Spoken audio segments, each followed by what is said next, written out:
बच्चों देखो ज्ञान बढ़ाओ, पढ़ते जाओ बढ़ते जाओ। शिक्षा दर्शन। जी हाँ, पढ़ाई के साथ मस्ती भी। यह शिक्षा विभाग राजस्थान सरकार द्वारा बच्चों को टीवी के माध्यम से पढ़ाई का अपना एक अनूठा रोचक कार्यक्रम डीडी राजस्थान पर प्रसारित किया जा रहा है, जिसे सभी डीटीएच व केबल नेटवर्क के माध्यम से देखा जा सकता है। नाम है शिक्षा दर्शन। इसके अंतर्गत आप कक्षा 1 से 12 तक वीडियो के माध्यम से अध्ययन कर सकते हैं। इस कार्यक्रम में आपको घर बैठे सप्ताह के प्रथम 5 दिन सभी विषयों की विषय वस्तु अत्यंत रोचक तरीके से समझाई जाएगी तथा प्रत्येक शनिवार को विभिन्न क्षेत्रों जैसे करियर, क्राफ्ट, कला, जीवन कौशल से संबंधित जानकारी के साथ साथ मनोरंजक कहानियों व कठपुतली के खेल का भी आनंद ले सकेंगे। राजस्थान राज्य शैक्षिक अनुसंधान एवं प्रशिक्षण परिषद उदयपुर के तत्वावधान में इस कार्यक्रम के अंतर्गत कक्षा 1 से 12 तक के लिए प्रतिदिन 3.25 घंटे के लिए शैक्षिक प्रसारण किया जा रहा है, जिसमें कक्षा 9 से 10 के लिए 12:30 से 1:30 बजे तक तथा कक्षा 11 एवं 12 के लिए 1:30 से 2:30 बजे तक तथा कक्षा 1 से 5 के लिए 3 से 3:30 बजे तक एवं कक्षा 6 से 8 के लिए 3:30 से 4:15 बजे तक शैक्षिक कार्यक्रम प्रसारित होगा।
गुलाबो, ये स्वांग कैसा? ये कैसी बहार? अरे बुद्धू, ये स्वांग नहीं, ये है संतुलित आहार, स्वस्थ का आधार। क्या मतलब? मतलब साफ है। क्या? ये बालक खाना ठीक से ना खाए, सेहत गवाएं और सुस्त हो जाए। तो फिर जा इन्हें समझा ताकि ये सही भोजन खाएं और मेरी तरह चुस्त हो जाएं। जरूरत पड़े तो डॉक्टर के पास भी जाएं और उनकी सलाह से संतुलित भोजन खाएं।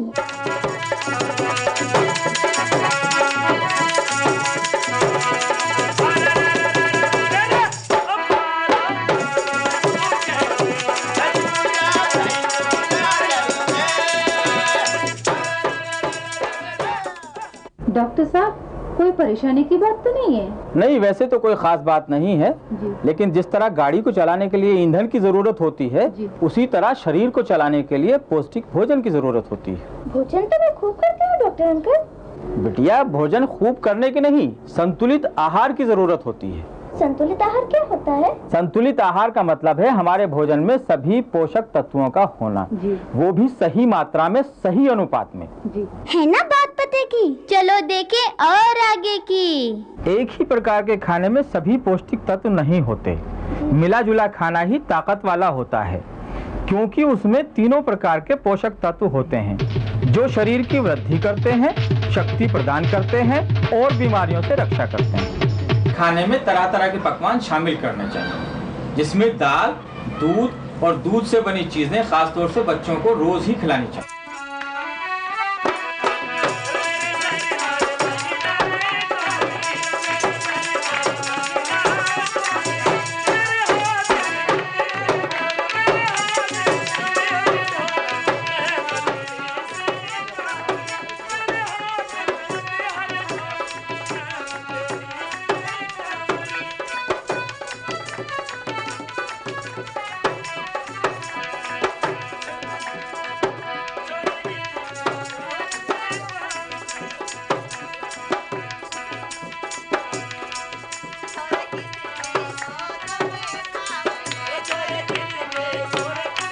पुनिया साहब, चाय कॉफी पिए तो एक जमाना बीत गया है। क्या कुछ गड़बड़ है? नहीं, गड़बड़ ना हो ये सोच के। क्या दूध मंगाए? अंकल दूध तो सुबह नाश्ते में पी चुके हैं, मंगवाना ही है तो जूस चलेगा? जूस मंगाते हैं मेरे साथ। Camus 4 juice. अच्छा सर, अभी लाया। पुनिया साहब, आपको मालूम है कि जूस जो है लोगों को मालूम नहीं कैसे पिया जाता है। एक झटके में उसे गल्प कर जाते हैं और उससे कोई फायदा नहीं होता। यानी हाँ, तरीका इसका जो सही तरीका वो ये है कि धीरे धीरे सिप करते हुए, यानी कि एक जैसे इंग्लिश में कहते हैं कि you should drink your solid and eat your liquid. मतलब है कि जो लिक्विड है इसको आप सॉलिड समझ के चबा चबा के धीरे धीरे सिप सिप करके 10 मिनट पीजिए। नेचर ने हमें जूसेस दिए हैं कुदरती, वो अमानत मिली हुई हमें, वो इसमें मिक्स हो जाती है और वो जब हमारे शरीर में जाएगा तो उसका बहुत फायदा होगा। अच्छा। उसके बाद ये बात आप अपने दोस्तों को भी बताइए, और बड़े काम की बात है, ये बड़े बात पते की है, बात पते की है।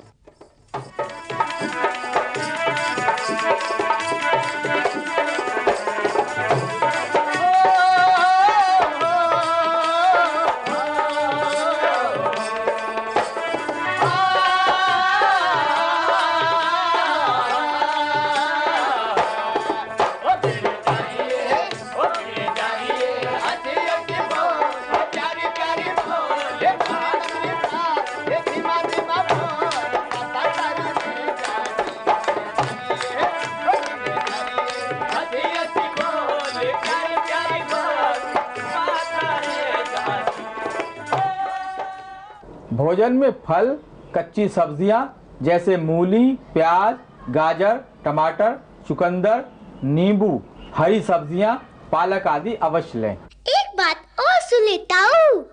उधर देख, अम्मा सो रही है। उठ जा अम्मा और सुन ले बात पते की। बुआ, तेरा ध्यान किधर है? गुलाबो, जल्दी से बता राज की बात इन बच्चों को। भूरा शक्कर, गुड़ से बनी चीजें भी बच्चों को खिलानी चाहिए। अरे पगली, भूरा नहीं, बुरा बुरा बुरा। हाँ वही। समझ लिया मेरे प्यारे बच्चों। आप इन्हें रोज खाइए और हमारी तरह सेहत बनाइए।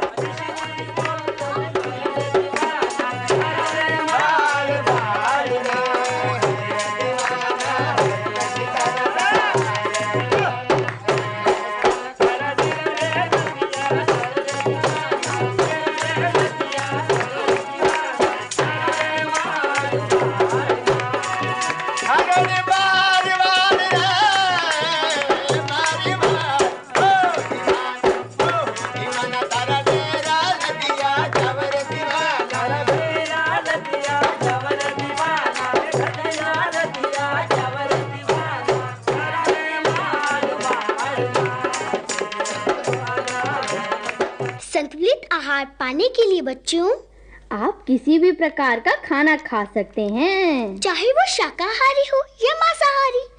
मांसाहारी लोग प्रोटीन की कमी को मांस मछली खा के पूरा कर सकते हैं। जहाँ तक हो सके सलाद रोज खाइए।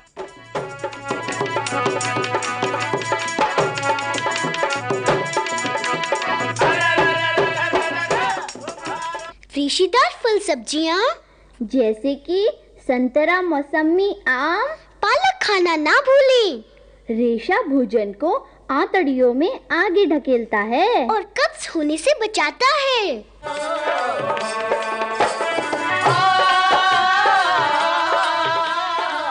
अंकुरित कर चना दाल खाएं और विटामिनों की भरपूर मात्रा पाएं। हमें न कम चाहिए न ज्यादा चाहिए, हमें तो बस संतुलित आहार चाहिए।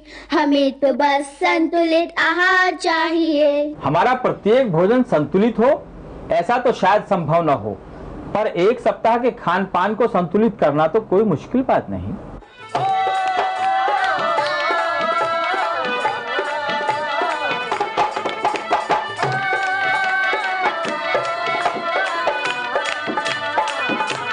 संतुलित आहार पाने के लिए बच्चों हरी सब्जियां रोज खाओ। खिचड़ी दाल में इन्हें मिलाओ। पालक पाथू घर में लाओ। तरह तरह के व्यंजन पकाओ।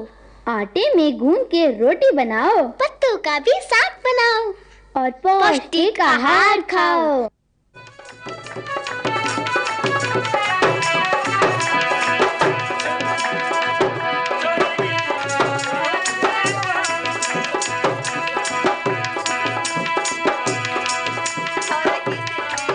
हरी पत्तीदार सब्जियां बीमारी से लड़ने की शरीर को क्षमता देती है और आँखों की सेहत की भी रक्षा करती है।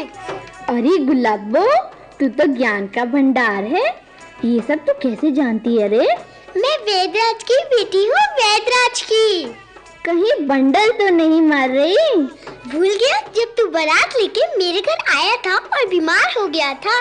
अरे हाँ, और तेरे बापू ने ही मुझे ठीक किया था। अब तुझे याद आया हीरा? वैदराज की बेटी यानी मेरी इकलौती बीवी, वो भी बीवी नंबर 1।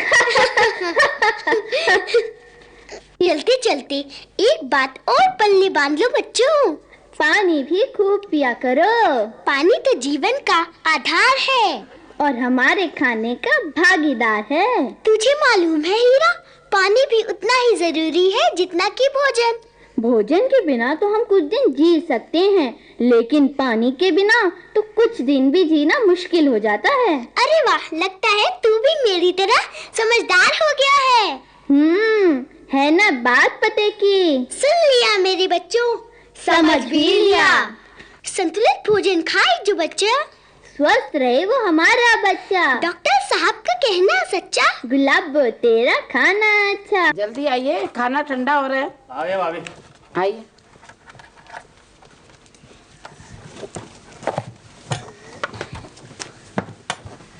खाइए।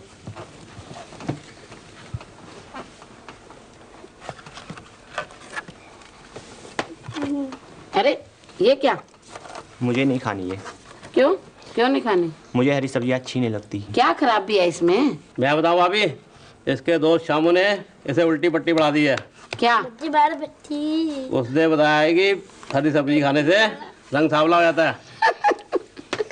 रे बुद्धू के बुद्धू ही है। वही बात हुई ना, एक ने कही दूसरे ने मानी, को नानक दोनों ज्ञानी।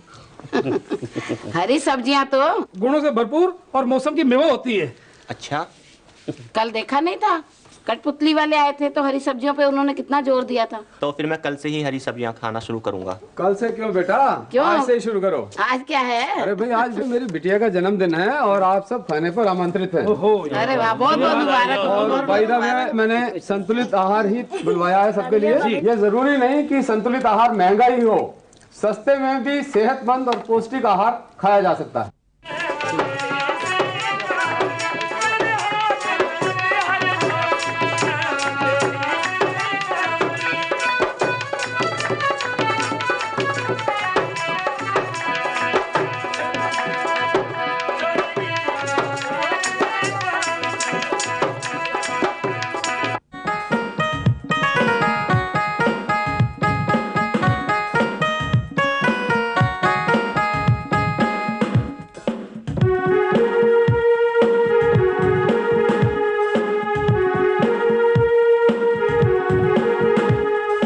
घर घर में हुआ उजाला, घर घर में हुआ उजाला।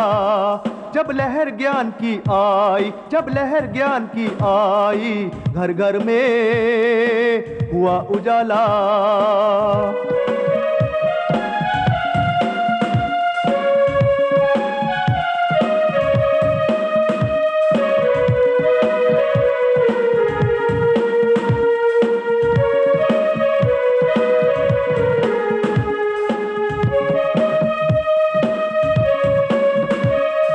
संतुलित आहार ही नींव है स्वास्थ्य की, संतुलित आहार ही नींव है स्वास्थ्य की। अब बात समझ में आई, अब बात समझ में आई। क्यों बच्चों, आई समझ में? खूब समझ में आई चाचा। हंसते खेलते बच्चे देख के, हंसते खेलते बच्चे देख के, गुलाबो भी मुस्काई, गुलाबो भी मुस्काई। मैं भी मुस्काया चाचा। घर घर में हुआ उजाला, घर घर में हुआ उजाला।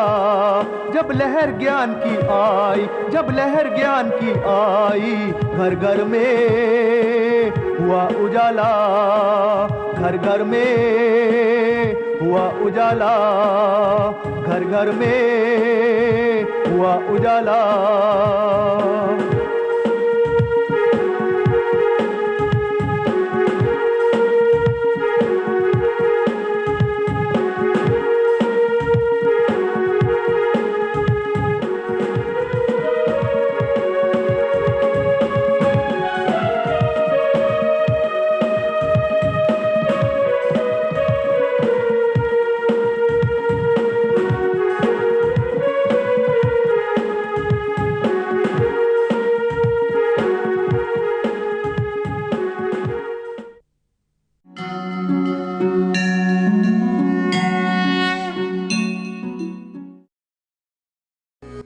नमस्कार, मैं भाविका सिंघवी, आहार एवं योग विशेषज्ञ, आज बच्चों के लिए योग आसनों पर चर्चा करूंगी।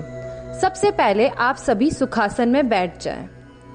अब सांस लेते हुए हम ओम का उच्चारण करेंगे। ओम। अब हम सूर्य नमस्कार से प्रारंभ करेंगे। आप सभी दरी के आगले वाले हिस्से पर आकर खड़े हो जाएं। जैसा कि हम सब जानते हैं, सूर्य नमस्कार एक संपूर्ण व्यायाम है जो हमारे शरीर के प्रत्येक अंग प्रत्यंग को स्वस्थ बनाता है। वह शारीरिक एवं मानसिक रूप से हमें मजबूत बनाता है और साथ ही बच्चों के मन की चंचलता को नियंत्रित करता है। अब हम इसे क्रम अनुसार करेंगे। दोनों हाथों को नमस्कार मुद्रा में लाएं। हाथों को ऊपर की ओर उठाएं और पीछे ले जाएं। धीरे धीरे आगे की ओर झुके, घुटनों को सीधा रखते हुए हाथों को जमीन पर टिकाएं, सर को घुटने पे अड़ाएं। अब दाएं पैर को पीछे रखते हुए नितंब से नीचे बैठें और सर को ऊपर उठाएं। बाएं को भी दाएं पैर के पास पीछे ले जाएं, घुटनों को सीधा रखें और हाथों को खींच के दरी पर रखें। अब अपने घुटनों और छाती को नीचे दरी की तरफ ले जाएं, अपने नितंब को थोड़ी ऊपर की तरफ रखें। अपनी हथेलियों को नीचे की तरफ दबाते हुए शरीर को आगे खिसकाएं। वापस नीचे आते हुए घुटने उठाएं और नितंब को ऊपर की तरफ उठाएं, सर को दरी की तरफ रखें। जिस पैर से आगे गए थे उसी पैर को वापस आगे लाएं, घुटना मोड़ें और सर ऊंचा करें। अब बाएं पैर को दाएं पैर के पास लाएं और पीछे से पकड़ रखें। याद रहे, घुटने सीधे रहने चाहिए। अब धीरे धीरे हाथ उठाते हुए शरीर को ऊपर की ओर उठाएं और पीछे की ओर झुकें। अब नमस्कार मुद्रा में वापस आ जाएं। याद रहे, इस पूरी प्रक्रिया में आपकी सांस नियंत्रित रूप से चलती रहनी चाहिए। अब हम ताड़ासन करेंगे। ताड़ासन से बच्चों की लंबाई बढ़ती है और साथ ही उनकी बैठने की मुद्रा में भी सुधार आता है।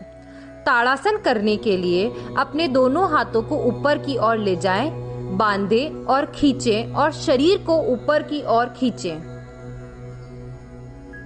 अपनी सांस नियंत्रित रूप से चलने दें। अब दोनों हाथों को नीचे लाएं और शरीर को ढीला छोड़ें। इस प्रक्रिया को 2 से 3 बार करें। आप अपनी दरी पे बैठ जाएं। अब हम पश्चिमोत्तानासन करेंगे। इससे आपकी रीढ़ की हड्डी में लचीलापन आता है और आपकी मुद्राओं में सुधार भी आता है। पश्चिमोत्तानासन करने के लिए अपने पैरों को आगे की ओर फैलाएं। इससे पूर्व हम दंडासन करेंगे। दंडासन से भी आपके बैठने की मुद्रा में सुधार आता है और आपकी रीढ़ की हड्डी सीधी होती है। दंडासन करने के लिए दोनों हाथों को अपने शरीर के पास रखें। अब हाथों को ऊपर की ओर उठाते हुए शरीर को आगे की ओर झुकाएं। सर ऊपर की ओर रखें और अपने दोनों पंजों को पकड़ लें। अब कोहनियां मोड़ते हुए आगे की ओर झुके जब तक आपकी छाती जांघों तक नहीं अड़ती। अपने सर को ऊंचा रखें। धीरे धीरे कोहनियां मोड़ते हुए सर को घुटनों के बीच में रखें। सांसों को नियंत्रित रूप से चलने दें। अब हाथों को ऊपर लेके आएं और शरीर को ढीला छोड़ें। अब हम अर्ध मत्स्येंद्र आसन करेंगे। इस आसन से पाचन तंत्र की कार्य क्षमता में सुधार होता है। जैसा कि हम सब जानते हैं, आजकल के बच्चे बहुत ही तला भुना खाना खाते हैं। इस आसन को करने से उनकी पाचन प्रणाली में सुधार आएगा। अर्ध मत्स्येंद्र आसन करने के लिए आप अपने दाएं पैर को बाएं पैर के जांघों के नीचे नितंब के वहां स्पर्श कराएं।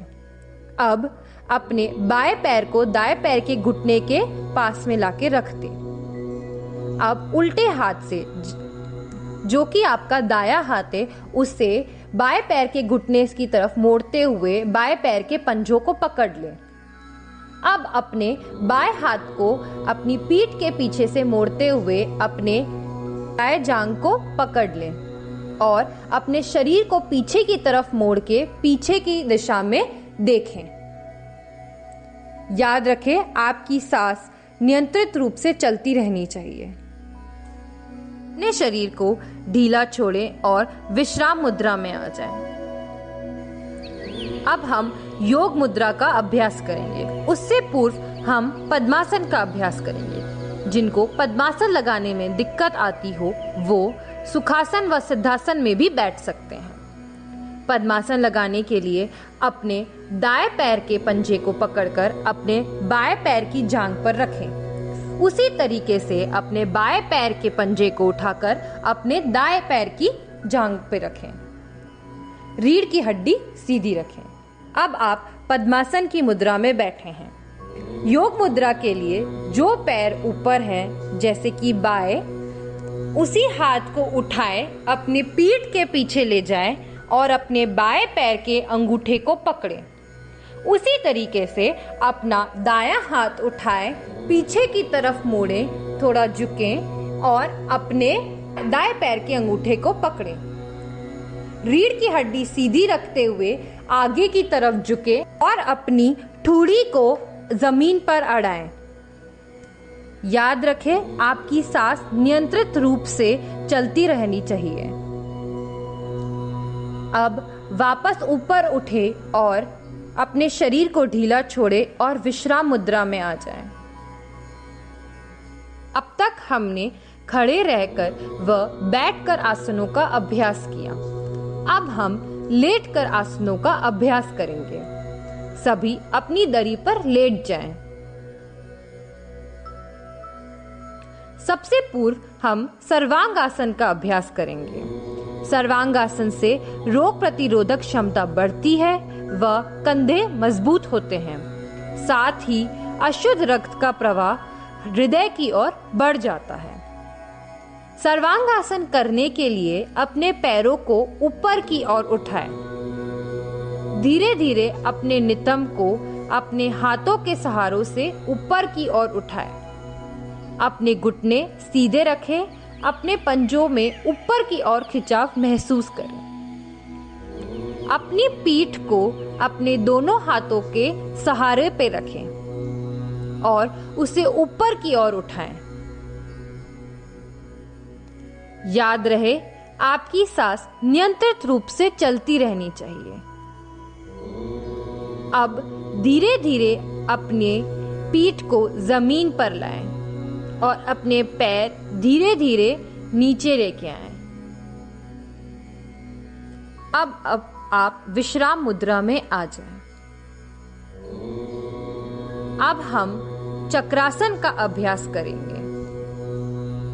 चक्रासन से आपकी कमर मजबूत होती है और रीढ़ की हड्डी में लचीलापन आता है। चक्रासन करने के लिए अपने दोनों पैरों को समेट लें। और अपने पंजों को नितंब के पास लेके आए। अब अपने हाथ घुमाकर सर के पीछे ले जाएं और उल्टी हथेलियों को जमीन पर रखें। आसन को करने के लिए दोनों हाथों और दोनों पैरों के बीच वजन बराबर रखें। अब अपना नितंब उठाएं, पीठ उठाएं, कंधे उठाएं, फिर सर उठाएं और आसन रोक के रखें। जिस क्रम में आपने यह आसन लगाया उसके विपरीत क्रम में आप आसन छोड़ें और विश्राम मुद्रा में आ जाएं।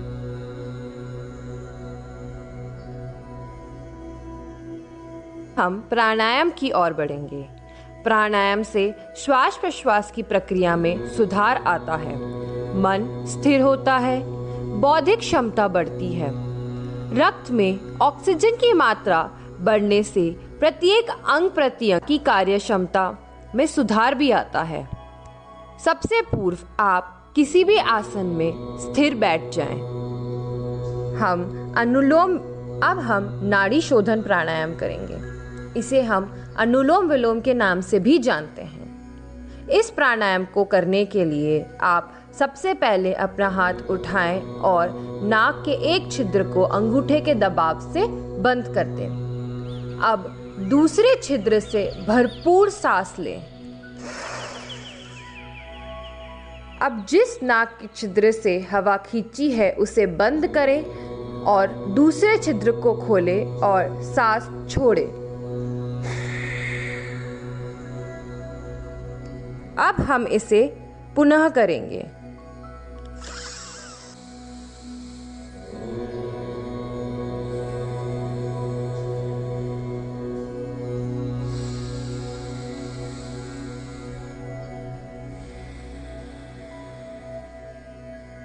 इस प्रक्रिया को कम से कम 2 से 3 मिनट करें। याद रखें, प्राणायाम सुबह खाली पेट किया जाता है। अब हम जिस मुद्रा में बैठे हैं उसी मुद्रा में ओम का उच्चारण करेंगे। आंखें बंद कर लीजिए।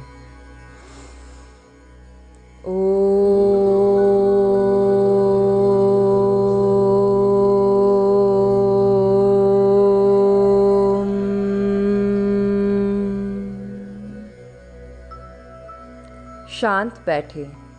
अपने शरीर में होने वाली कंपन को महसूस करें। दोनों हथेलियों को आपस में रगड़कर हल्के हाथ से अपने आँख और चेहरे पर मालिश करें। अब धीरे धीरे आंखें खोल लें। बाल्य अवस्था में उचित पोषण से शरीर का सही विकास होता है। यदि हम इस उम्र में सही खान पान रखेंगे तभी बढ़ती आयु में चुस्त दुरुस्त और बीमारियों से दूर रह सकेंगे। बच्चों को साबुत अनाज की चीज़ें खिलानी चाहिए एवं मैदे से परहेज रखना चाहिए। दूध, दही, पनीर जैसी प्रोटीन युक्त आहार का सेवन करना चाहिए। शक्कर व नमक कम मात्रा में खाना चाहिए। विटामिन ए से बच्चों के आँखों की रोशनी तेज होती है। गाजर, पालक जैसी चीज़ें खाएं। विटामिन सी से रोग प्रतिरोधक क्षमता बढ़ती है। खेल कूद के दौरान लगने वाली चोट जल्दी ठीक हो जाती है। नींबू, संतरा जैसे खट्टे फलों का सेवन करें। विटामिन डी से हड्डियां मजबूत होती है एवं रोग प्रतिरोधक क्षमता भी बढ़ती है। सूर्य की रोशनी इसका सबसे अच्छा स्रोत है। कैल्शियम, आयरन, जिंक की प्रचुर मात्रा के आहार ले, जैसे कि दूध, दही, हरी सब्जियां, सूखे मेवे, यह सभी आहार का भी सेवन करें। अब हम इसे यही समाप्त करेंगे। मैं भाविका सिंघवी, उदयपुर, राजस्थान से आप सभी का हार्दिक आभार व्यक्त करती हूँ। धन्यवाद। ओम शांति शांति।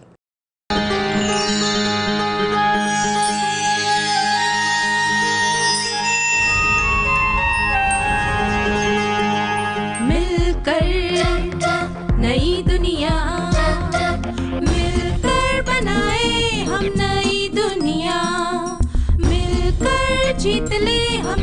की दुनिया। बीज हमें आज बोने दो, रोज उसे थोड़ा बढ़ने दो।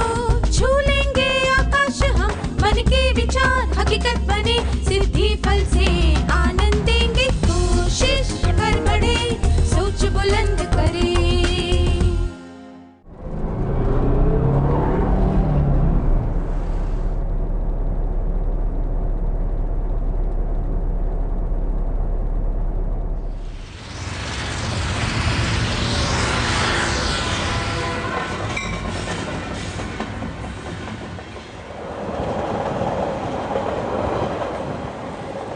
नमस्ते छात्र। आप में से कितने लोगों ने सार्वजनिक यातायात के साधनों जैसे कि बस और ट्रेन द्वारा सफ़र किया है?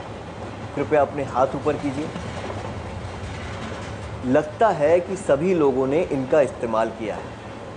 हम में से कुछ लोग रोज़ बस या ट्रेन का इस्तेमाल नहीं करते होंगे, पर हम सब ने कभी ना कभी तो इनमें सफ़र किया होगा, है ना? क्या सार्वजनिक परिवहन से यात्रा करते समय आपको कुछ मज़ेदार अनुभव हुए हैं? क्या आप में से कुछ छात्र ऐसे अनुभवों के बारे में सबको बता सकते हैं?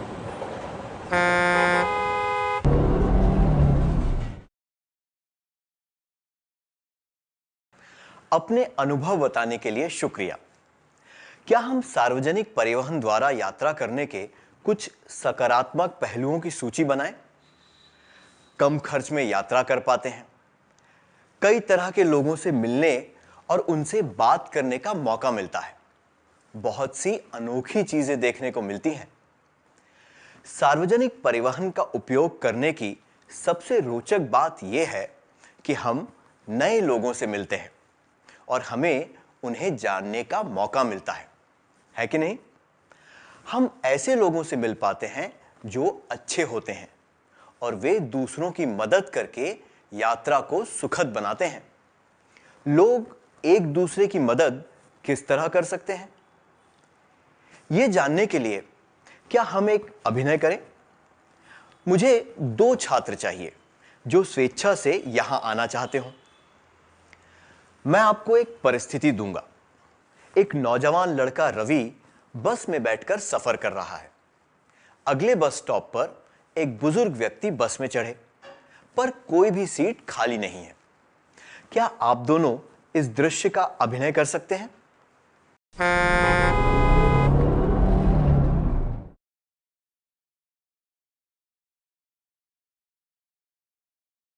शुक्रिया, आपने बढ़िया किया। हमने देखा कि जब वे बुजुर्ग व्यक्ति बस में चढ़े, तब उस नौजवान ने तुरंत अपनी सीट उन्हें दे दी। बुजुर्ग व्यक्ति खुश हुए और उन्होंने नौजवान को धन्यवाद दिया। क्या बस में केवल बुजुर्गों को हमारी जरूरत होती है? ऐसे और कौन से लोग हैं जिन्हें हमारी मदद की जरूरत होती है? इन संकेत चित्रों के आधार पर सूची बनाइए।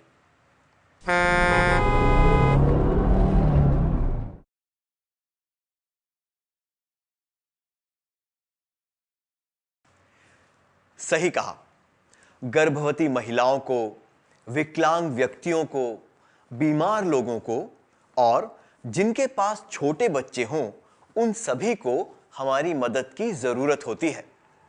तो याद रखिए, हमें अपनी सीट बुजुर्गों, गर्भवती महिलाओं, विकलांग व्यक्तियों, बीमार लोगों और जिनके पास छोटे बच्चे हों, उन्हें देनी चाहिए। फिर से कहिए, हमें अपनी सीट बुजुर्गों, गर्भवती महिलाओं, विकलांग व्यक्तियों, बीमार लोगों और जिनके पास छोटे बच्चे हों, उन्हें देनी चाहिए। क्या हम एक और अभिनय करें? मुझे 3 छात्रों की जरूरत है, क, ख और ग। कृपया स्वेच्छा से आगे आ जाइए। क खिड़की के पास बैठा है, ख उसके बगल में बैठा है, ग सीट के पास खड़ा है। कुछ देर के बाद बस अगले स्टॉप पर रुकती है। क नीचे उतर जाता है। इसके बाद क्या होता है? क्या आप इसका अभिनय करके दिखा सकते हैं?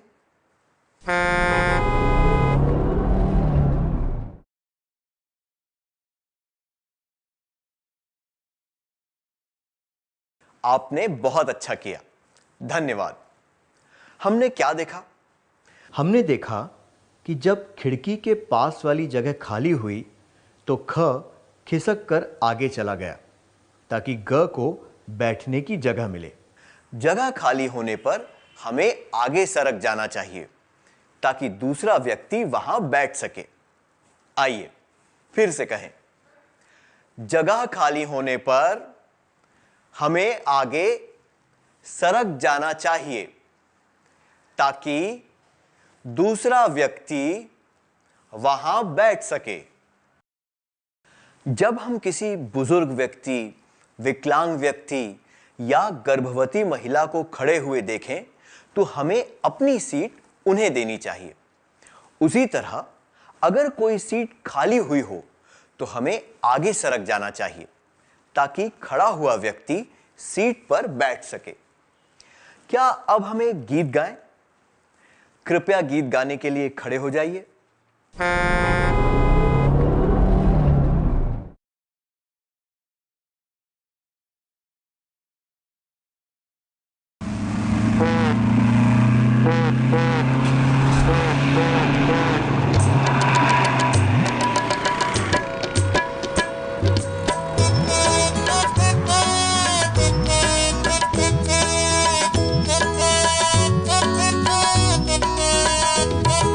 सुखद सुखद सफर सुखद, बन पाए उतनी सहाय करके सुख दो सबको सुख दो। सुखद सुखद सफर सुखद, बन पाए उतनी सहाय करके सुख दो सबको सुख दो। भरी ठसी गाड़ी आती है जब निसहाय लोग आते हैं तब, स्वस्थ जन उठकर जगह दे तब सुखद सफर सुखद। भरी ठसी गाड़ी आती है जब निसहाय लोग आते हैं तब, स्वस्थ जन उठकर जगह दे तब सुखद सफर सुखद। सुखद सुखद सफर सुखद, बन पाए उतनी सहाय करके सुख दो सबको सुख दो।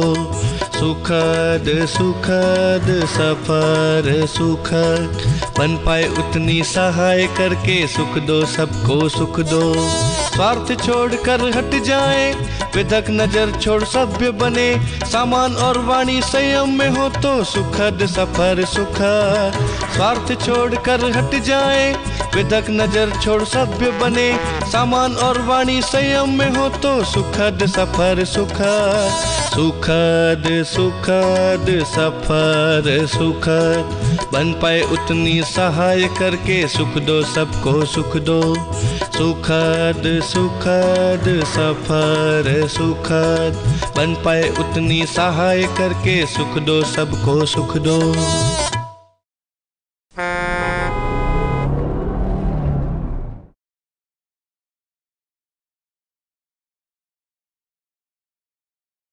बहुत अच्छा छात्रों, ये गीत हमें क्या बताता है? इस गीत से हमें पता चलता है कि सार्वजनिक परिवहन से यात्रा करते समय हमें दूसरों की मदद करनी चाहिए और उनका ध्यान रखना चाहिए। ऐसा करने से हमें संतोष प्राप्त होगा और मदद लेने वाले को भी खुशी मिलेगी। इससे हमारी यात्रा चाहे लंबी हो या छोटी सुखद होगी। ऐसा करने से अच्छे व्यवहार को बढ़ावा भी मिलता है। जब आप किसी के साथ अच्छा व्यवहार करते हैं तब दूसरे व्यक्ति भी आपको देखकर अच्छा व्यवहार करते हैं और इसी तरह ये भावना सब लोगों तक पहुंच जाती है। क्या अब हम एक कार्यकलाप करें? मैं आपको एक वाक्य दूंगा। कोई दो व्यक्ति जो उस वाक्य से सहमत हों, उन्हें सबको बताना है कि वे उस वाक्य से सहमत क्यों हैं। फिर कोई दो व्यक्ति जो उस वाक्य से सहमत ना हो, उन्हें आगे आकर बताना है कि वे सहमत क्यों नहीं हैं। बस से यात्रा करते समय मैं दरवाजे के पास खड़े रहना पसंद करता या करती हूं।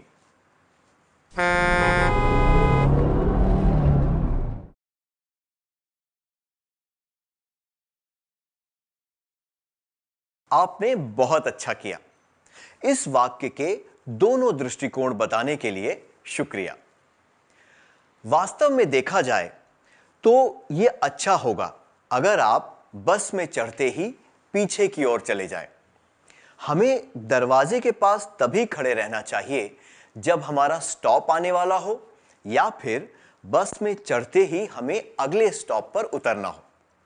आइए फिर से कहें, हमें दरवाजे के पास तभी खड़े रहना चाहिए जब हमारा स्टॉप आने वाला हो या फिर बस में चढ़ते ही हमें अगले स्टॉप पर उतरना हो। यह हमेशा ठीक रहता है कि आप बस में पीछे की तरफ खड़े रहें ताकि जिन्हें नीचे उतरना हो उनके लिए जगह रहे। इस तरह दूसरों की मदद करके हम स्वीकार्य लक्षण दर्शाते हैं और दूसरों के लिए बाधा भी नहीं बनते। क्या आपने ध्यान दिया है कि सार्वजनिक परिवहन में कई बार दूसरों के व्यवहार से लोगों को परेशानी हो सकती है? कुछ लोग बहुत ज्यादा सामान ले जाते हैं जिसकी वजह से लोगों को दिक्कत होती है। समस्या को और बढ़ाने के लिए वे लोग अपने सामान को हर मुमकिन जगह पर रख देते हैं। क्या बस या ट्रेन में सफर करते वक्त आपको कभी किसी के ज्यादा सामान की वजह से परेशानी हुई है? क्या आप में से एक दो छात्र इसके बारे में सबको बताना चाहेंगे?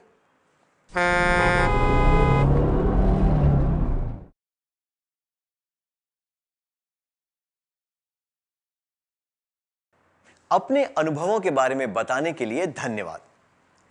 जब एक व्यक्ति ज्यादा सामान लाता है तो सही मात्रा में सामान लाने वाले दूसरे व्यक्ति को अपना सामान रखने के लिए पूरी जगह नहीं मिलती।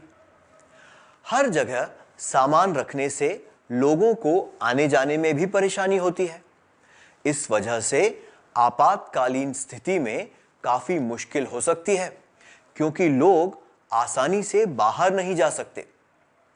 तो फिर जिम्मेदारी से सार्वजनिक परिवहन का इस्तेमाल करते वक्त हमें क्या करना चाहिए?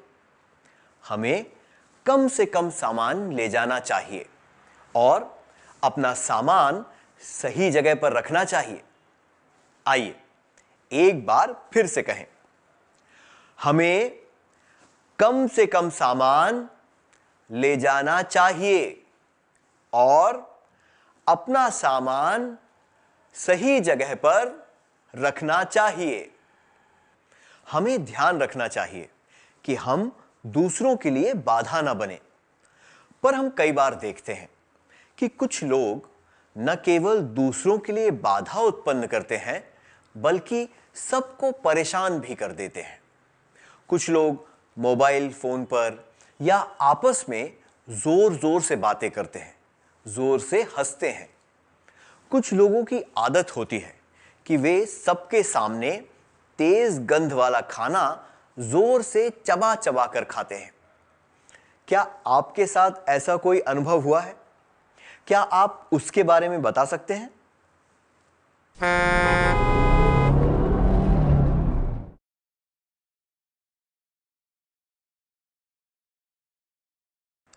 इन अनुभवों के बारे में बताने के लिए शुक्रिया।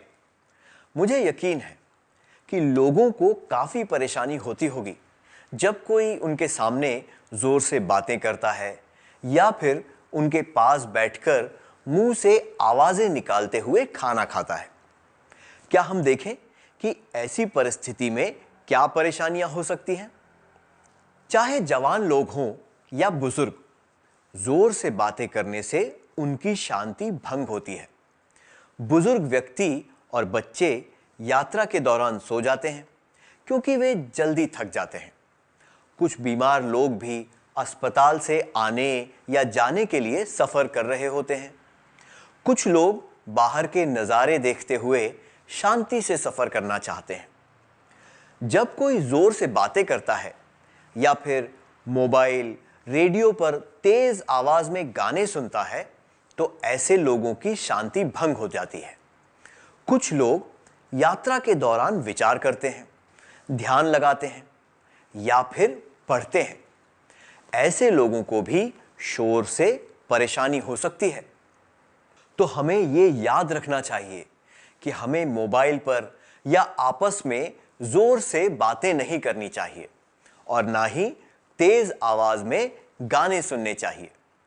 फिर से कहिए, हमें मोबाइल पर या आपस में जोर से बातें नहीं करनी चाहिए और ना ही तेज आवाज में गाने सुनने चाहिए। अब खाने की बात करते हैं। मुंह से आवाजें निकालते हुए खाना खाने से दूसरों को परेशानी हो सकती है।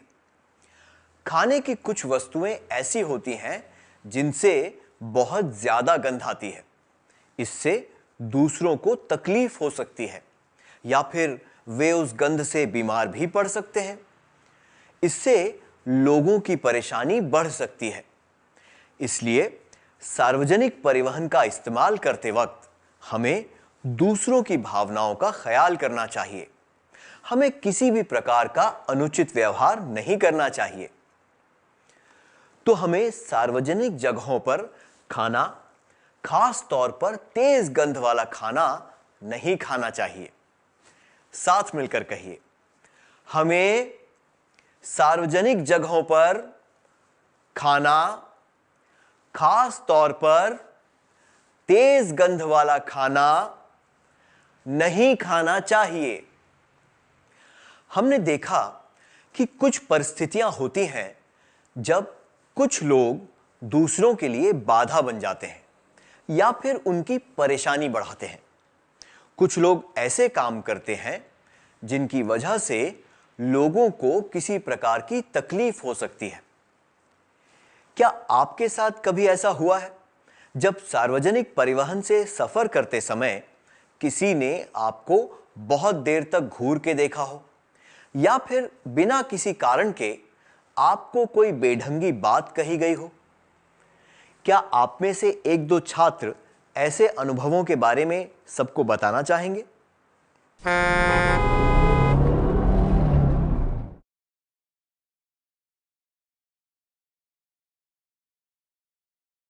इस बारे में खुलकर बताने के लिए धन्यवाद। आपने सही कहा, इन बातों से गुस्सा आ सकता है। किसी अनजान व्यक्ति को घूर कर देखना या उसे कोई बेढंगी बात कहना अच्छा नहीं होता। इससे लोगों को अजीब सा महसूस होता है और उनकी निजी जिंदगी में दखल पड़ता है। कुछ लोगों को, खास तौर पर नौजवानों को ऐसा करने में मजा आता है। कुछ फिल्मों में दिखाया जाता है कि ऐसी बातें मजेदार होती हैं, इसलिए नौजवान भी उनकी नकल करने लगते हैं। सही कहें तो किसी भी सभ्य समाज में ऐसी बातें अशिष्ट और अस्वीकार्य मानी जाती हैं। इसलिए याद रखिए कि किसी की तरफ घूर कर नहीं देखना चाहिए और कोई बेढंगी बात नहीं कहनी चाहिए। फिर से कहिए, हमें किसी की तरफ घूर कर नहीं देखना चाहिए और कोई बेढंगी बात नहीं कहनी चाहिए। हमने देखा कि कुछ लोग ऐसे काम करते हैं जिनकी वजह से दूसरों को परेशानी होती है। कुछ बातें ऐसी होती हैं जिनकी वजह से लोगों को खतरा भी हो सकता है। अपने मुंह और नाक को ढके बिना खांसना और छींकना दूसरों के लिए खतरनाक हो सकता है। जिन लोगों को कोई संक्रामक रोग हो, उन्हें ध्यान रखना चाहिए कि वे सार्वजनिक परिवहन से सफर करते समय ऐसा कोई काम न करें, क्योंकि इससे वो रोग दूसरों में भी फैल सकता है। उन्हें विशेष तौर पर सावधानी बरतनी चाहिए ताकि दूसरों तक वो रोग ना फैले। ऐसा ना करने का एक और कारण है, जोर से बात करने, जोर से हंसने और तेज आवाज में गाना सुनने की तरह जोर से खांसना और छींकना भी ठीक नहीं होता। लोग ऐसी बातें पसंद नहीं करते, इसलिए हमें जोर से खांसना और छींकना नहीं चाहिए। खांसते और छींकते वक्त अपने मुंह और नाक को ढकना चाहिए। फिर से कहिए, हमें जोर से खांसना और छींकना नहीं चाहिए। खांसते और छींकते वक्त अपने मुंह और नाक को रुमाल से ढकना चाहिए। हमने देखा कि कई सकारात्मक और नकारात्मक बातें हैं जिनका असर हमारे साथ सफर कर रहे लोगों पर पड़ता है, पर कई बार गैर जिम्मेदार लोगों की वजह से सार्वजनिक संपत्ति पर सीधा असर पड़ता है। क्या आप इन चित्रों में दिए गए संकेतों द्वारा इसका उदाहरण दे सकते हैं?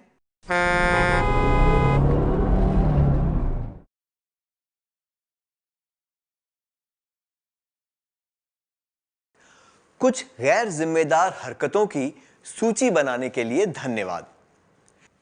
सीट पर कुछ लिखना या उसे कुरेदना, बस, ट्रेन, स्टेशन की दीवारों और बस स्टॉप पर कुछ लिखना, सीट खराब करना, इधर उधर कचरा फैलाना, थूकना, सीट फाड़ना, दीवारों को खराब करना, बस, ट्रेन, स्टेशन की दीवारों और बस स्टॉप पर किसी का नाम, नारे या बेढंगी बातें लिखना, ये सब काम गलत होते हैं।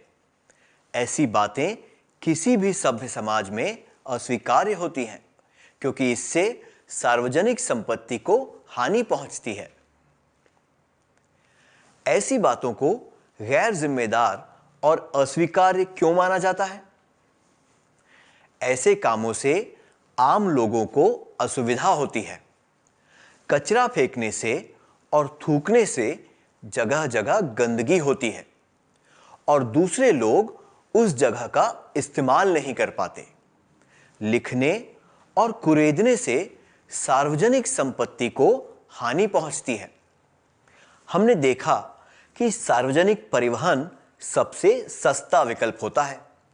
सार्वजनिक संपत्ति सबके लिए होती है, इसलिए हमें इसका इस्तेमाल ध्यान से और जिम्मेदारी से करना चाहिए। गैर जिम्मेदार हरकतों से हमारे देश और समाज का नाम खराब हो सकता है। दूसरे राज्य और देशों से आए यात्री सार्वजनिक जगहों को देखकर हमारे बारे में वैसी ही राय बना लेते हैं।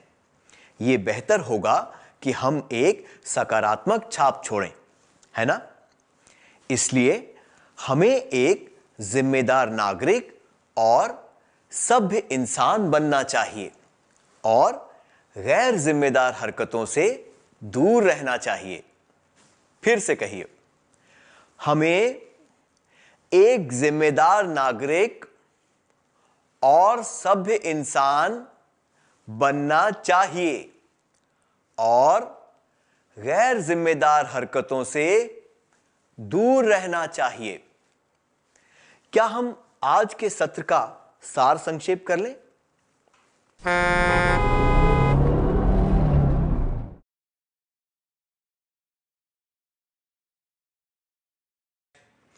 क्या आप अगले सत्र में आने से पहले यह काम पूरा करके लाएंगे?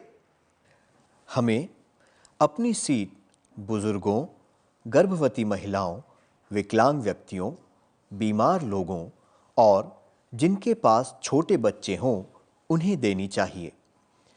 जगह खाली होने पर आगे सरक जाना चाहिए ताकि दूसरा व्यक्ति वहां बैठ सके। दरवाजे के पास तभी खड़े रहना चाहिए जब हमारा स्टॉप आने वाला हो या फिर बस में चढ़ते ही हमें अगले स्टॉप पर उतरना हो। हमें कम से कम सामान ले जाना चाहिए और अपना सामान सही जगह पर रखना चाहिए। मोबाइल पर या आपस में जोर से बातें नहीं करनी चाहिए और ना ही तेज आवाज में गाने सुनने चाहिए। सार्वजनिक जगहों पर खाना, खास तौर पर तेज गंध वाला खाना नहीं खाना चाहिए। हमें किसी की तरफ घूर कर नहीं देखना चाहिए और कोई बेढंगी बात नहीं कहनी चाहिए। जोर से खांसना और छींकना नहीं चाहिए। खांसते और छींकते वक्त अपने मुंह और नाक को ढकना चाहिए। एक जिम्मेदार नागरिक और सभ्य इंसान बनना चाहिए और गैर जिम्मेदार हरकतों से दूर रहना चाहिए। डिज़ाइन एक क्रिएटिव क्षेत्र है। डिज़ाइन से जुड़े लोग आंखों के लिए आकर्षक चीज़ें बनाने के लिए काम करते हैं। कपड़े, बिल्डिंग, फर्नीचर, गहने और मैगजीन, ये सब बनाने के लिए हमें डिज़ाइन क्षेत्र से जुड़े लोगों की ज़रूरत होती है। अगर आपको एक इंटरेस्टिंग काम और एक फ्लेक्सिबल जॉब चाहिए तो आप डिज़ाइन में अपना करियर बना सकते हैं। इसमें आपको अपने काम को अपने हिसाब से करने की आज़ादी भी होती है और अभी मार्केट में डिज़ाइनर्स, फोटोग्राफर्स, आर्टिस्ट्स की बहुत मांग है। इस क्षेत्र में काम करना बहुत मज़ेदार और दिलचस्प लगता है, पर इधर काम करने के लिए आप में धीरज, मेहनत करने की क्षमता, क्रिएटिविटी और थोड़ी हटके एक सोच होनी चाहिए। कला और डिज़ाइन में अनेक प्रकार के करियर है, जैसे architect, interior designer, artist, photographer, graphic designer और फैशन डिज़ाइनर।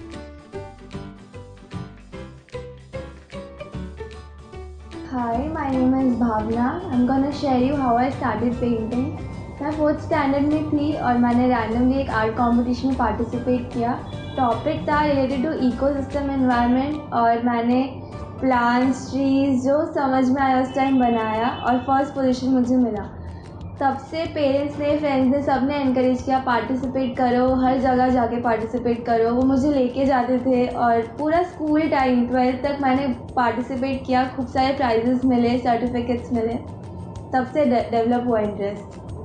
मेरा स्कूल ख़त्म हुआ और ग्रेजुएशन के टाइम पे पेरेंट्स ने अलाउ नहीं किया आर्ट में परस्यू करने के लिए, बट मैंने हार नहीं मानी और मैं पेंटिंग्स बनाती थी, सेल करती थी। वहाँ से मुझे पैसे मिलते थे, पॉकेट मनी, मेरा खुद का खर्चा होता था, तो उधर से मुझे बहुत हेल्प मिलता था और मुझे मोटिवेशन मिला। मैं और सेल किया तो फिर रियलाइज़ हुआ हाँ आर्ट मेरे लिए बना है। मैं फ़र्स्ट टाइम जब बॉम्बे आई थी तब मैंने सोचा था फ्रीलांसिंग स्टार्ट करने का, बट स्टार्टअप कैसे हुआ। मैं अपने फ्रेंड के साथ एक कैफ़े में गई, वहाँ पे उन लोग को वॉल आर्टिस्ट की ज़रूरत थी। मैंने उनको अपना पेंटिंग्स दिखाया एंड उनको बहुत अच्छा लगा। नेक्स्ट डे से मैंने उधर वॉल आर्ट करना स्टार्ट किया और तब से अभी तक मैं वॉल आर्ट कर रही हूँ। मुझे लगता है कि आपको अपना आर्ट में करियर बनाने के लिए कोई डिग्री या फिर कोई क्वालिफिकेशन की ज़रूरत नहीं है। आपका क्रिएटिविटी और आपका पैशन इनफ होता है। बट स्टिल अगर आपको कोई डिग्री लेना है तो आप fine art under graduate course कर सकते हो JJ इंस्टीट्यूट मुंबई से, एंड दिल्ली में भी बहुत सारे कॉलेजेस हैं।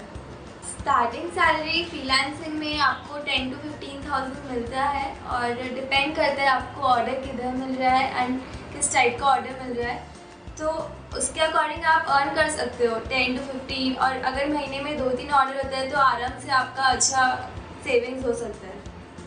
इधर वर्क एनवायरनमेंट बहुत अच्छा है, आपके ऊपर कॉर्पोरेट जैसा कोई प्रेशर नहीं है, बट देन आपके ऊपर एक रिस्पॉन्सिबिलिटी है कि आपको अपना काम फिनिश करना है टाइम पर। तो अपॉर्चुनिटीज़ बहुत है। आप आर्किटेक्ट्स के साथ कोलैबोरेट कर सकते हो, आप डिज़ाइनर्स के साथ कोलैबोरेट कर सकते हो, इससे आपकी इनकम भी बढ़ेगी और आपको और एनकरेजमेंट मिलेगा। आप और लोगों से मिलोगे, और लोगों के साथ कोलैबोरेशन होगा, तो आपके लिए बहुत अच्छा ग्रोथ ऑप्शन है।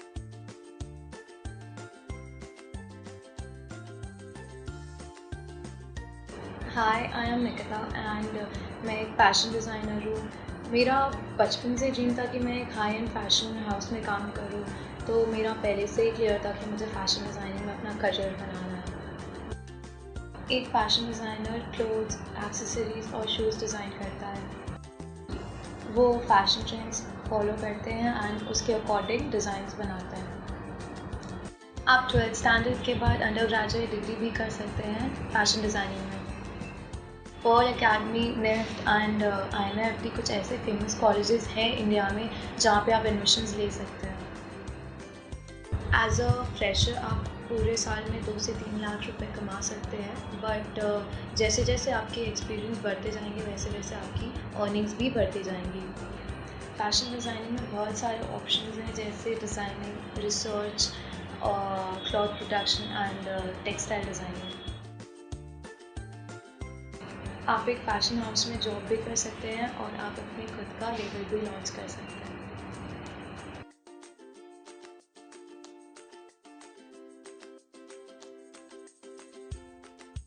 हाय, मेरा नाम सोनिया नरूला है और मैं एक इंटीरियर डिज़ाइनर हूँ। इंटीरियर डिज़ाइनर क्यों? क्योंकि मुझे बचपन से ही अपने रूम और घर और ये सब चीज़ें का कलर स्कीम्स, कलर पैलेट्स, ये सब मुझे बहुत ही पसंद आते थे। हर दिन मैं सोचती थी ये चीज़ यहाँ से हटा के वहाँ रख दिया तो कैसे लगेगा। इसीलिए मेरा हमेशा से सपना था कि कुछ तो इसी चीज़ को आगे बढ़ाना चाहिए, थोड़े कलर से खेलना चाहिए, थोड़े कपड़ों से खेलना चाहिए। तो इसीलिए मैंने चूज़ किया कि मुझे इंटीरियर डिज़ाइनर बनना चाहिए। इंटीरियर डिज़ाइनर वो बंदा है जो आप उसको एक रूम दे दो या एक 4 दीवारी दे दो, वो अपने क्लाइंट के लिए उसको एकदम चेंज कर देता है, कलर्स से, थीम से। एक स्पेस में बहुत चीज़ें ले आता है, आपके सोफ़ा, चेयर्स, विंडोज सब चेंज कर देता है। तो ये सिर्फ अपने रूम से सीमित नहीं होता, आप ऑफिसेस, कैफ़ेज़, रेस्टोरेंट्स, आजकल जो आप नई नई जगहें देखते हैं जिसमें कलर्स है, जिसमें थीम्स है, जिसमें फूल पत्तियाँ हैं, वो सब चेंज लाता है एक इंटीरियर डिज़ाइन। इंडिया में इंटीरियर डिज़ाइनिंग के लिए काफ़ी कोर्सेज हैं जो 1 साल से लेकर 3 साल तक की रेंज में है। आप अपने 12th के बाद या अपने ग्रेजुएशन के बाद ले सकते हैं, जैसे आपका मन करे। जो कॉलेजेस है उसके लिए वो है INFD, NID, SEPT और SNDT। As an interior designer आपकी बेसिक सैलरी जो फ्रेशर्स के लिए होती है वो 30,000 to 40,000 पर मंथ चलती है, पर जैसे जैसे आपके एक्सपीरियंस बढ़ते रहते हैं वैसे वैसे आपकी सैलरी भी बढ़ती है। Interior designing is not crafts या पेंट्स या आर्टिस्टिक चीज़ें नहीं हैं, उसमें काफ़ी टेक्निकल डिज़ाइन और छोटी छोटी बारीकियों को ध्यान में रखना पड़ता है। इंटीरियर डिज़ाइनर बेसिकली बहुत हार्ड वर्किंग और पेशेंस वाला इंसान होना चाहिए। इंटीरियर डिज़ाइनिंग के अंदर भी काफ़ी बाय लेन्स है, जैसे कि सेट डिज़ाइनिंग में आप वेडिंग सेट्स या टीवी या मूवीज़ के सेट डिज़ाइन कर सकते हैं। और इंटीरियर स्टाइलिस्ट भी होते हैं। इंटीरियर डिज़ाइनिंग वाले बंदे वो होते हैं जो आपके रूम का लेआउट डिसाइड करते हैं, पर इंटीरियर स्टाइलिस्ट उसमें जान डालते हैं। वो कलर्स, फैब्रिक्स, टेक्सचर्स से खेलते हैं और आपके रूम को और भी आकर्षक बनाते हैं।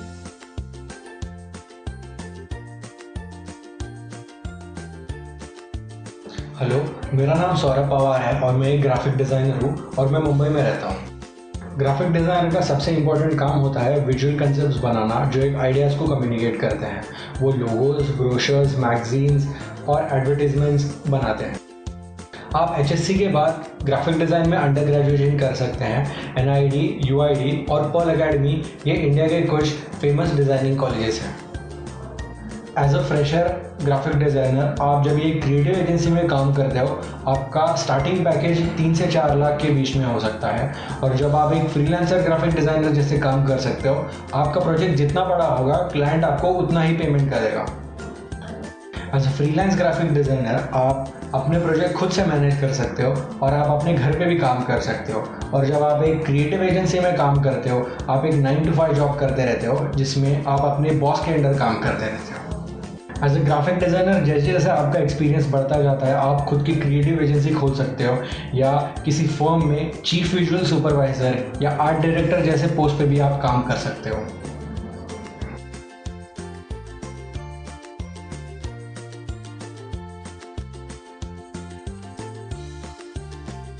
एक फोटोग्राफर वो इंसान होता है जो फोटोज यानी तस्वीरें लेता है।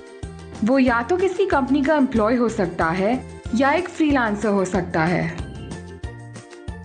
फोटोग्राफी के लिए काफ़ी कोर्सेज होते हैं जो कि 6 महीने से लेके 3 साल तक के रेंज के होते हैं। आप फोटोग्राफी में डिप्लोमा, अंडर ग्रेजुएट और पोस्ट ग्रेजुएट डिग्री कर सकते हैं।